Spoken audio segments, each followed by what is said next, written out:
You've heard of the Great Depression. You've heard of the Great Recession. But what about the Great Melt-Up?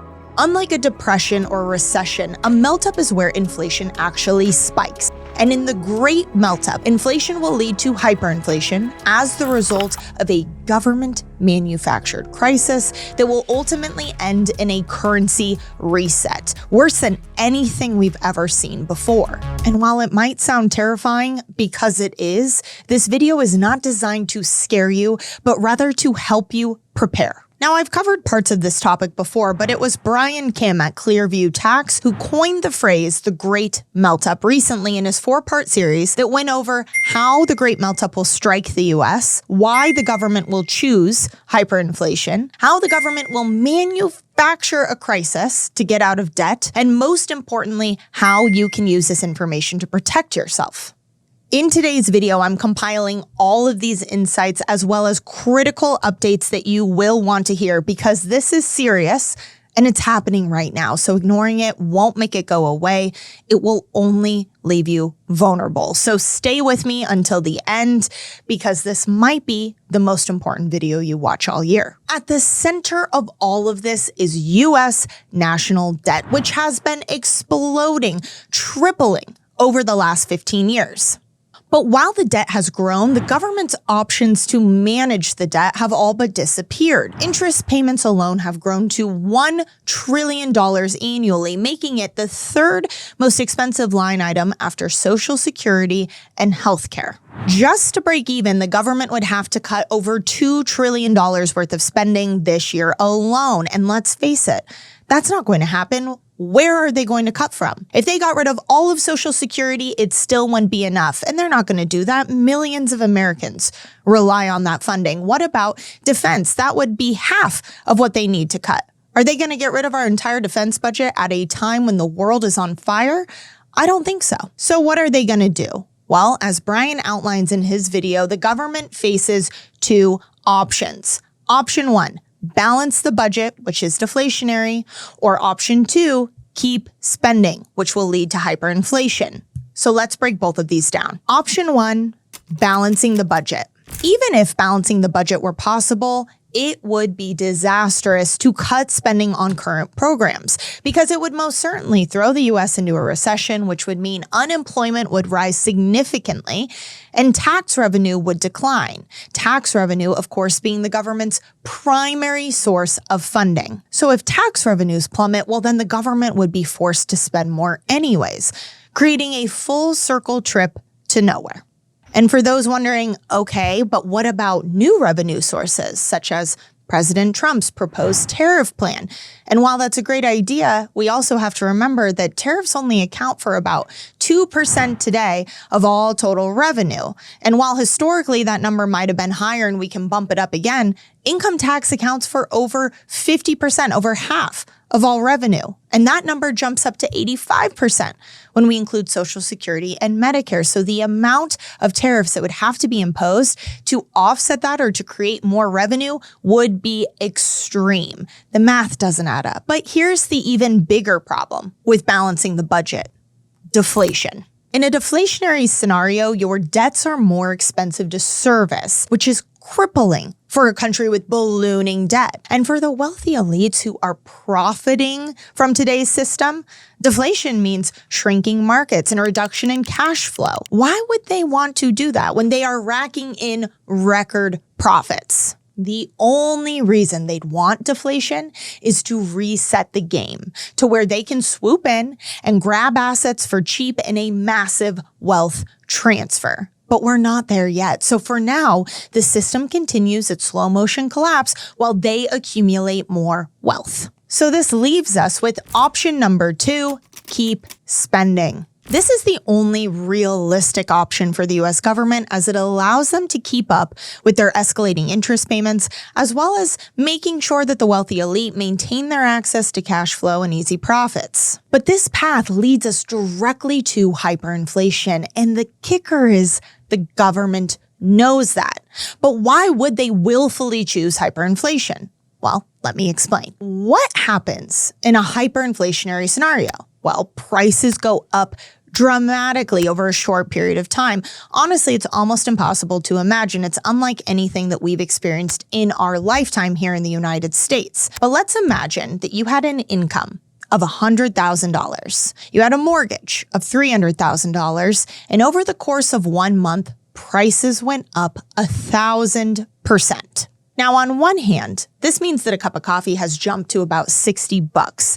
That hurts. We know your income has probably gone up too, not as much, maybe 500%, whereas again, the cost of goods and services went up 1,000%.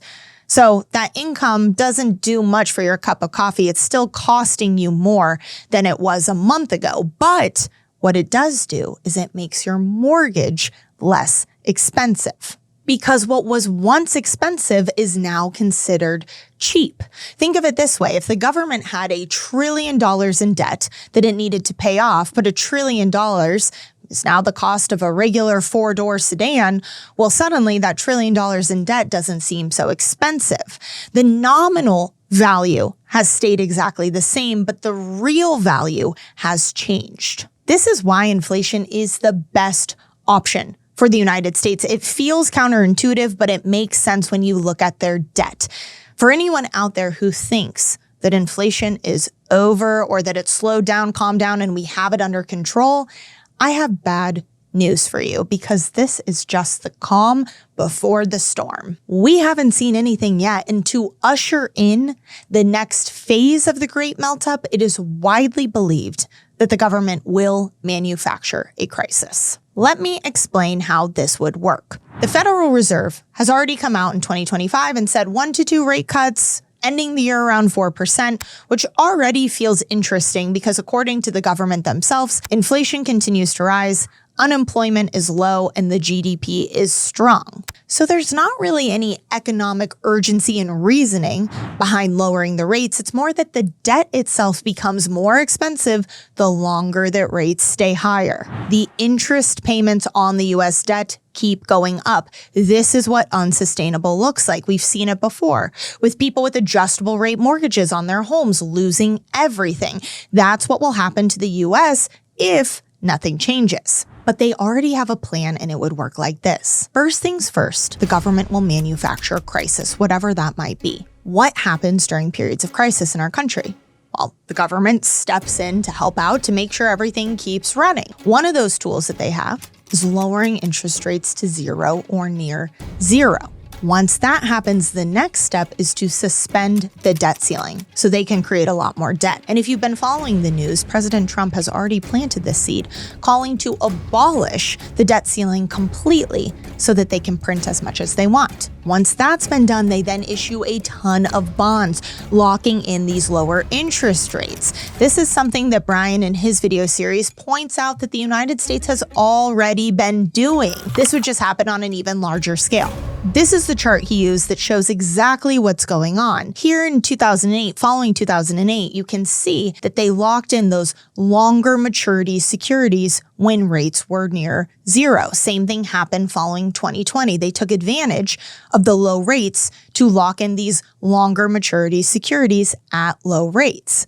But what happened when interest rates rose? Well, you can see that right here in the last couple of years. Suddenly they moved to shorter term securities because they don't want to be locked in at these higher interest rates for longer.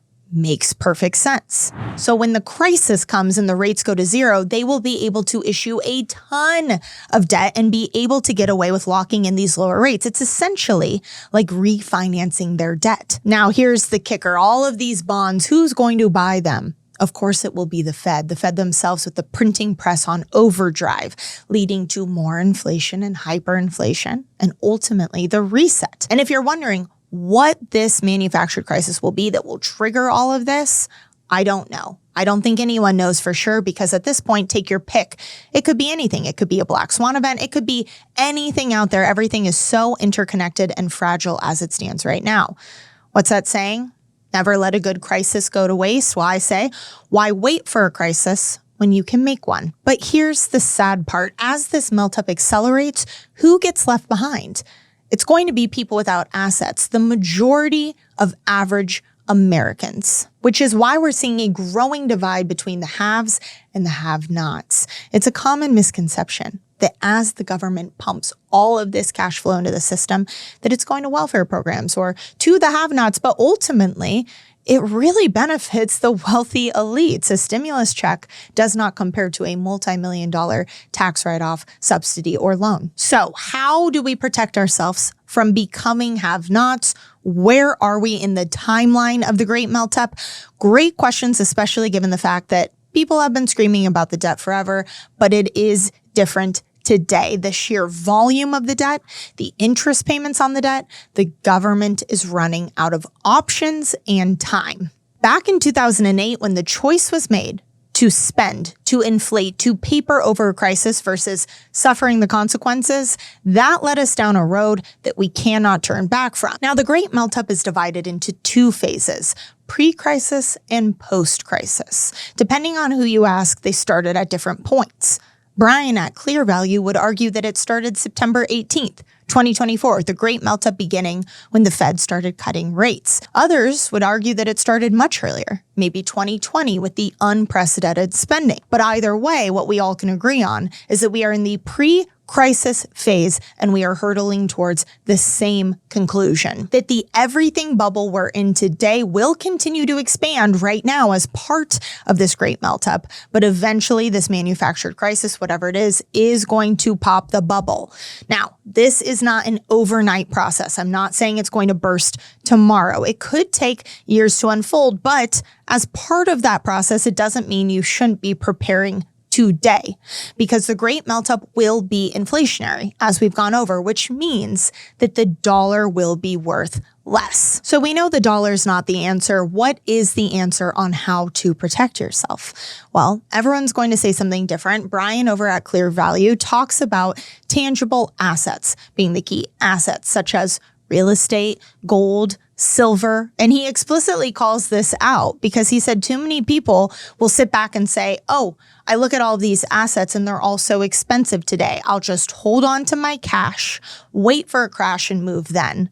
But what those people aren't realizing is that your cash is never going to be worth more tomorrow than it was yesterday. So those assets that might seem expensive today, it's all relative. A month from now, the prices that we saw today might be cheap, but you know what's not going to work in your favor? Holding on to the dollar. So I agree, the best way to protect yourself is making sure that you have physical assets, and physical is the key word here. So if you're looking at gold and silver, this isn't gold ETFs, this isn't a paper gold IOU. No, this is the real thing. Tangible gold and silver that cannot be inflated, that cannot be devalued. You want to make sure that whatever you choose to protect yourself with is going to maintain its value through the Great Melt-Up so that you come out on the other side with your wealth intact, your insurance policy in place. But not all gold and silver is the same, which is why education is so important. If you are concerned about the Great Melt-Up and you want to make sure you have a strategy in place that makes sense for you, I highly recommend that you download our gold and silver guide. It is an incredible place to start, whether you're brand new to this or you have a lot of experience in gold and silver and you want a second opinion. Either way, download the guide by clicking the link in the description below, scanning the QR code. It is completely free and it is a valuable resource for what's coming next. If you have questions or you want to learn even more, you can also always talk to one of our expert analysts who understand these concepts. They have been studying currency life cycles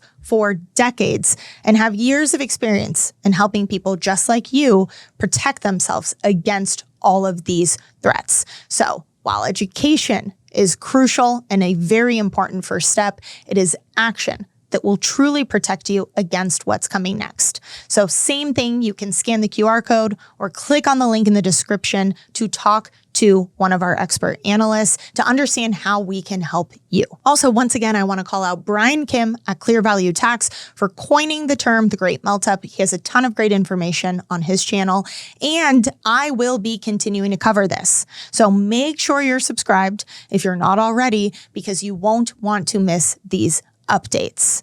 As always, I so appreciate you being here. I'm Taylor Kenny with ITM Trading, your trusted source for gold, silver, and lifelong wealth protection.